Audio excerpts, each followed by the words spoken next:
Welcome to Her Fabulous Financial Future, a podcast by Women's Wealth. Here at Women's Wealth, we want to be your best financial friend, your BFF on money matters. If you've ever thought, I'm useless with money, or it feels like I should know more about this stuff, but somehow I just don't, then this is for you. I'm Sam Seckham, an award-winning chartered financial planner with decades of experience as an independent financial advisor.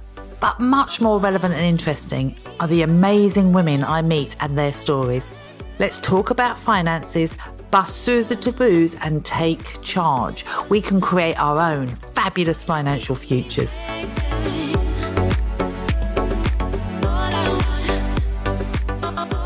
Emily, thank you for joining me and for agreeing to share some of your experience of meeting Women's Wealth and working with us, because it's been a few years now. It was March 2021 that we first met. Time flies when you're having fun. And my God, do you know how to pack some things into a short period of time? So I mean, it strikes me that there's a lot happened since we first met. But if I can take us back to early doors, can you remember why back in March 2021 you were thinking about a financial planner and why you might need some financial advice?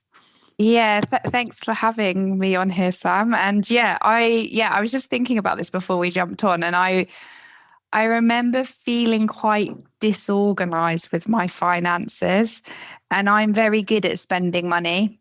But I had a sense that I was spending in excess of what I needed to spend. And I didn't really have a sort of structured way to saving. I'd participated in the odd share save schemes and stuff at work that had been quite successful. But other than that, just basic things like I wasn't using my ISA. I didn't really know about these structures that existed.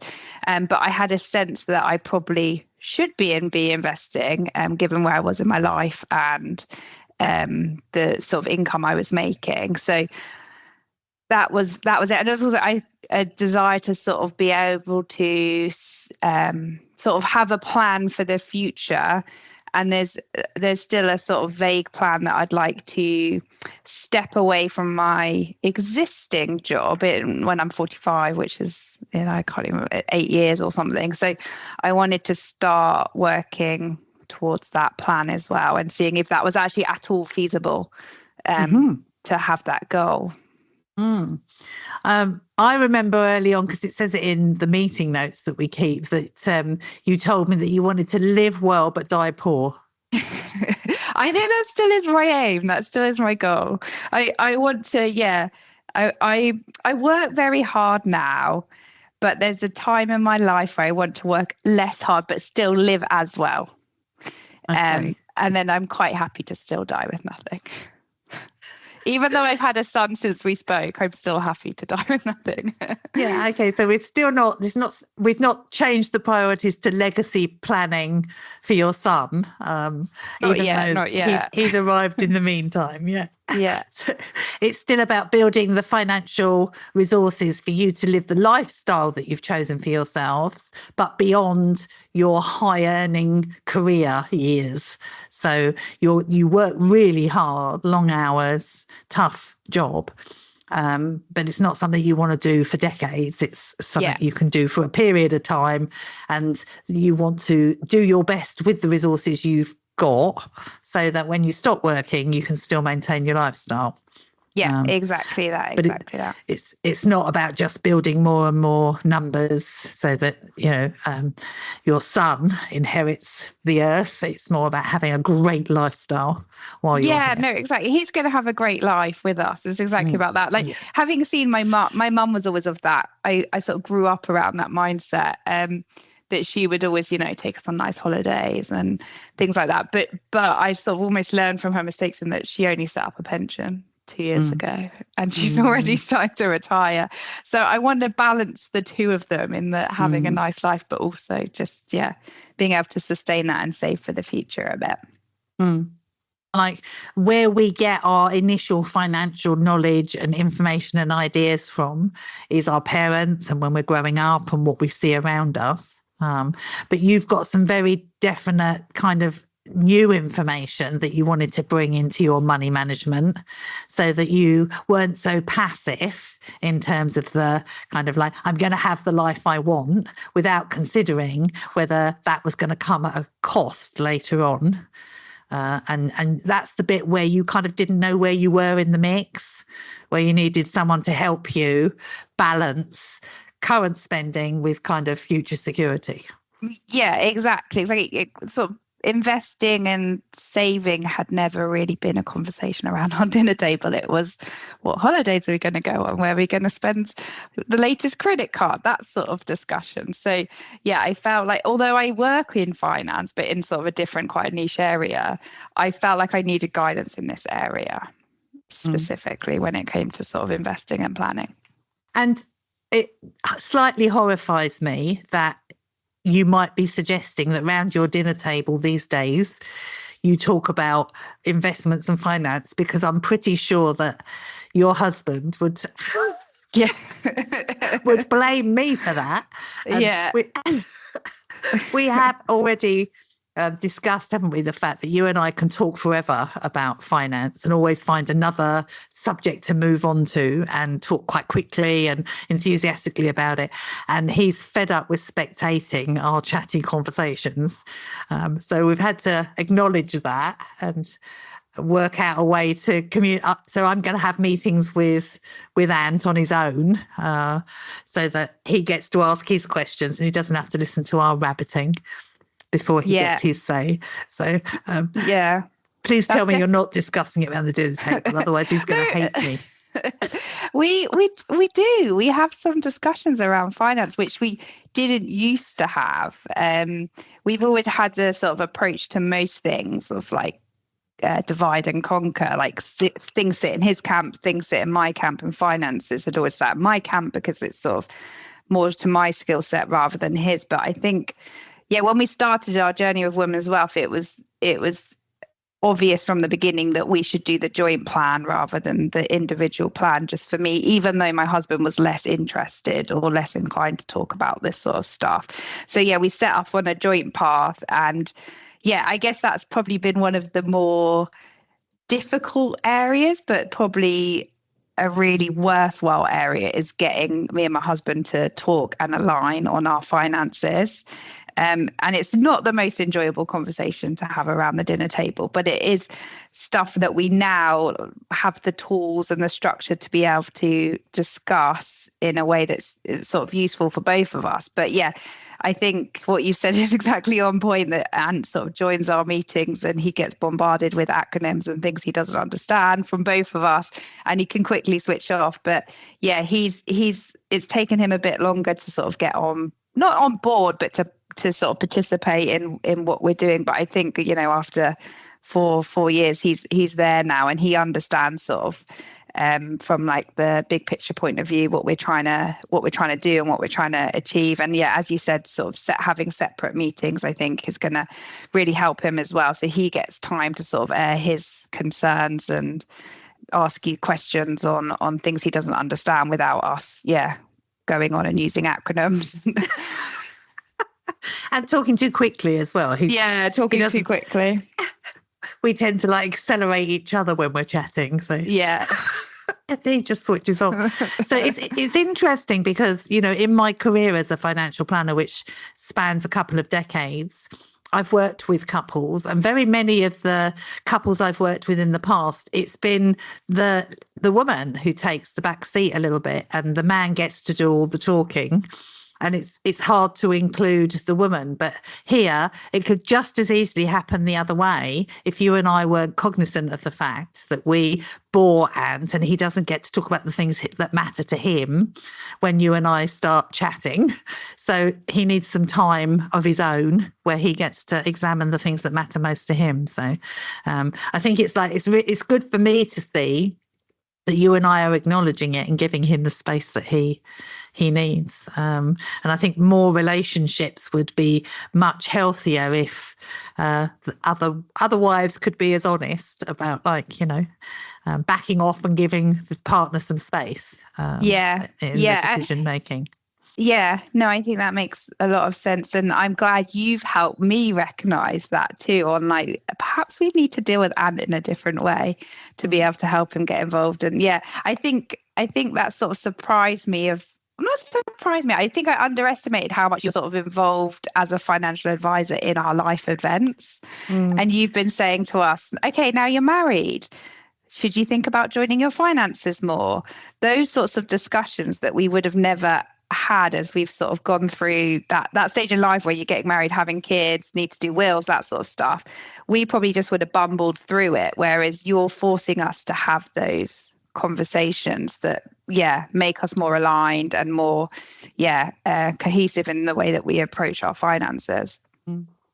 I think sometimes, even if you're not aligned, knowing what your divergences are and how to manage that in your joint lives and joint planning is an important part of the journey. We don't all have, there doesn't have to be complete consensus, but it is respecting everybody's preferences and doing the best you can with the joint resources, I think, that gets the best outcomes for couples. And we are pleased to be able to help with the language, the ideas, as you say, as you move from one sort of part of your life journey to another. There are things that will come up on our agenda which need addressing at that stage. I can absolutely remember the phone call I had with you. I knew you were expecting your son and you weren't particularly enjoying pregnancy, and we'd had a couple of conversations about that. But then I have a phone call with you and find out that Ant delivered your son on the bathroom floor. It's like, oh my word. And it was all so exciting to hear about. But that followed the conversation I had with you where you were explaining how you ended up sleeping in your wedding dress on a friend's sofa because on your wedding day you got. So to me, it's like you and Anne are kind of, it's like a soap opera that I love hearing the next episode of like your lives. It's exciting stuff to be around. So the fact that we are involved in your life is a privilege to us, and if it's useful to you, then I think that's a win-win. Yeah. But some of the stuff's been harder, hasn't it? So tell me about some of the things on the journey with women's wealth that haven't been so easy to deal with for you or haven't looked like the best value.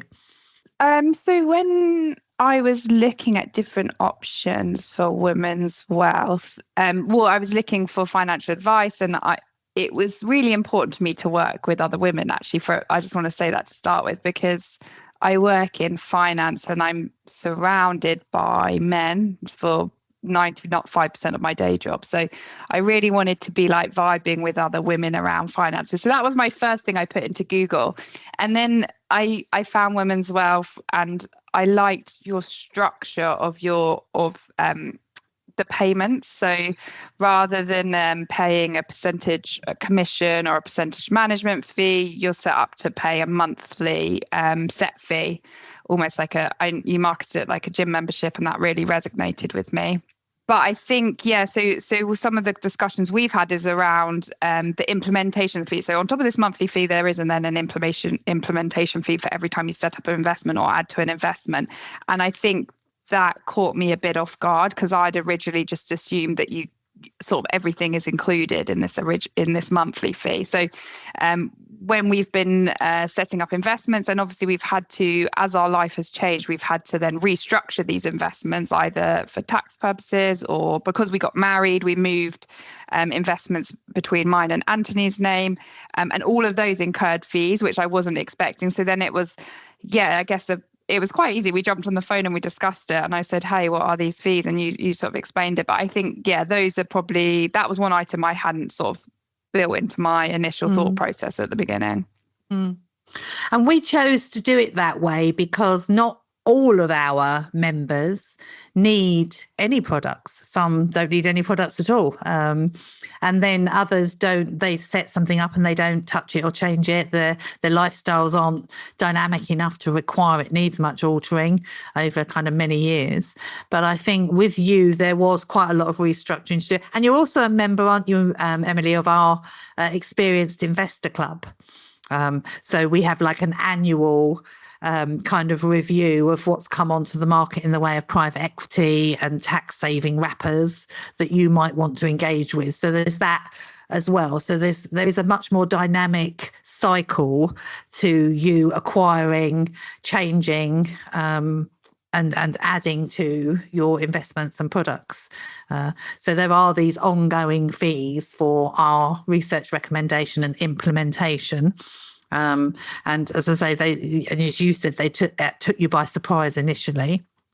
But we still think it's much better value than taking the percentage. And because it's the work we need to do to cover the regulated process, which then provides you with all the consumer protection and, the knowledge that you're in the best products available in the marketplace chosen for your circumstances, that's worth paying for. But we never take a penny out of any of the investments we arrange, which is why if they need rearranging or changing, we have to do a charge to cover the work involved. Yeah, and I like that fee structure. I like that it removes conflicts, that you're aligned to make the best recommendation for me rather than where you're getting the highest commission or. Yeah. And whether it's a tiddler or a whopper, we don't mind because we charge the same. Yeah. So that, so it doesn't influence the kind of size of anything either. Which, again, can remove conflicts. If you get a bonus and we're looking at whether you should pay down the mortgage or shove it in the investments, you're not going to be worrying about whether, we're only saying shove it in the investments because we get paid. It doesn't, the size of an investment doesn't influence where we suggest the money goes. Okay, so that was one of the things that kind of didn't go down so well for you. What do you think the best things, the most enjoyable parts of it are, and where are you seeing the benefits? I think the best thing is we've set up an investment program or a structured way of managing investments, which makes a lot of sense to me. And it's before I wasn't even sure where to start. And now having worked with you for 4 or 5 years, I can see there's this really systematic way of how we approach any additional income or any investments. We go max a pension and then we invest in an ISA and then we invest in this. And I like that there's a structure to it because I can sort of preempt what's going to happen. And then it's sort of it's not devaluing the work you do at all because I couldn't do it without you, but it's like, hey, this actually isn't rocket science. Like everybody can do this. And what you do makes a lot of sense and it's logical from a financial planning point of view. But I think what gives me, you sort of alluded to the fact that sometimes our life is quite chaotic and it's dynamic. Dynamic is a better word. And I'd like to say it's just been a dynamic phase, but I think my life will always be quite dynamic. And there is an element of chaos that is inside me. So, I'm often getting things like speeding fines or parking tickets or forgetting to send clothes back so I don't get the refund. And, that used to eat me up and I used to feel so guilty about that. And I'm not encouraging anyone to do that. But what gives me comfort now is the fact that actually investing is probably the single biggest impact you can have on your finances. So if I do get the odd parking ticket, do you know what? It doesn't matter because the rest of my money is somewhere where it's making money. My money is working for me. So yeah, it gives me a lot of comfort and I feel less guilty about my sort of scatty, chaotic behavior in other areas of my life.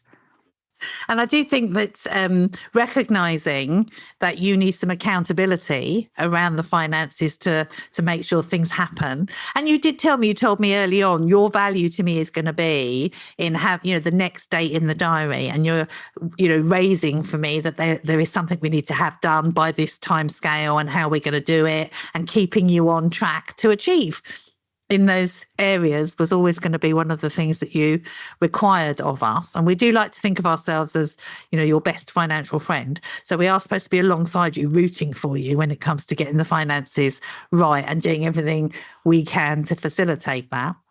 And it's been, as I say, it's very interesting working with you and Ant in particular, because I never know when I go for a review meeting with you, quite what's going to have happened next. I mean, I think sometimes I wonder whether sometimes it'll be, are they in this city or this city? And even like this country or this country? Like, I'm glad it's interesting. It is very exciting, and I enjoy being part of it. And it keeps me on my toes as well, because the plan also has to be agile and adaptable. Otherwise, it won't be able to keep up with the changes. So, was there anything else that you wanted to mention about the journey, which you think might be useful to other women who might be considering joining Women's Wealth, or wondering whether a financial advisor is right for them? Well, I think if you're wondering, then you should explore and you should have a conversation with Sam and her team, because it's worth it. I think, the bit I hadn't encountered, the bit I didn't realize is how involved you are in our life events. And every time something happens, you're there recommending how we optimize based on our new situation. And I think depending on your life phase, that can be a more active sort of plan in motion, or quite static. But I think for any women, I'd just say, give it a go. Like, it's not, if you've got any worries or concerns that it's going to be complicated, or you don't earn enough money to invest, I just think all those preconceptions are wrong. And I think you'll realize that if you just have a conversation with Sam and a team, because you can start small, and I think you'll gain a lot of, not only will your sort of finances improve working with Sam and T, but you also gain a lot of confidence around talking about finances and what makes sense. The amount of my friends that sort of have excess cash or bonus, and they use it to pay down their mortgage, is their first port of call, and it pains me inside. But they don't know what else to do. They don't know there's other options, or those other options seem really inaccessible, and Women's Wealth makes it accessible. I love hearing that, because that's absolutely what we live for, that democratizing access to unbiased financial advice for women is like what we live for. And I'm glad, you found us, I think, because you're the financial decision maker for you and Ant. And we've already said that, Ant needs to be treated differently to you, and because you and I communicate about finance differently to the way he wants to communicate about it. But as a couple, you're very much intrinsically linked to each other. Your futures, you're married now, you've got a child now, the way you manage childcare, Ant needs to be looked after in that relationship, because he allows you to carry on with the high profile working career. But it's very much a team effort, isn't it? And so the assets are shared. We don't always simply optimize for tax. Sometimes we just do the planning to make sure that everybody's equally heard and treated, because it is very much a team family effort that you're working on. So that's something I think as financial planners, we sometimes find it easier to do the navigating and the numbers around that than a couple do. But you've never been resistant to the idea of sharing it amongst you to make it deliver the most. That's always been something you've been comfortable doing. Yeah, definitely. I think the first time we've done it. The first time you said, okay, let's put a bit more money over here into Ant's name, I was slightly uncomfortable, but I was like, no, we're going to do this. This is what we've committed to do. We're together. So in a way, it makes you, really, really commit to each other doing that sort of thing. And work through any sort of your biases or thoughts that actually shouldn't be there. Okay, good. So it's sometimes, and I know there are a couple of other things that you and I have discussed, and we don't always land in the same place with our thinking. But I think there's some value in the conversations. You might think about whether you're going to rent something out rather than sell it, and buy somewhere else or rent somewhere else. And we've had discussions about things, and I sometimes push back on your ideas, and then you come up with another idea. And I wonder how useful you find that part of the relationship. Yeah, I mean that's really useful, having like a sounding board for finance decisions that involve large finances, like buying a home. I think is really great. I remember when I was we lived in a small flat in London, and we were looking to buy a bigger house in London. And they're obviously a lot of money buying a house in London. And I called you and I was like, this just feels like so much money. I can't afford it. And you were like, you can afford it. You talked me through the finances. So just giving you like that confidence or different perspective on a big financial decision is really, I don't know who else you could do that with. So it is like having, you are our best friend when it comes to money. And a lot of, people don't like, I always encourage my friends like, hey, let's talk through your finances. Let's talk about money. But a lot of people don't like talking about money. And having someone that you can be so open with ahead of the biggest sort of financial decisions about your life is, really valuable. Well, I'm glad that we've been able to be part of the journey, and I hope we continue to contribute because I want to see your son grow up now and get his finances sorted out. He's going to have nothing. I'm dying with zero. That's why I've got to help him plan for himself. Yeah. Yeah. So thank you very much, Emily, for your time. I know you're very busy, and I appreciate that you've set aside this time to maybe just encourage other women to kind of dig in, make the decision, have a conversation with myself or the team, and think about how you might progress the financial planning, because I do think that most women benefit from having a best financial friend around. So thank you very much for your time. And I hope Thank you for having me, Sam. A lovely day. Thank you for listening, and I hope you found it useful. Let us know what you thought by leaving us a review, and give us any hints or tips on subjects that you would really benefit from if we covered them in future episodes. We want to be useful. Women's Wealth are independent financial advisors, and we're authorised and regulated by the Financial Conduct Authority. But the information presented here is not intended to be personal advice for you.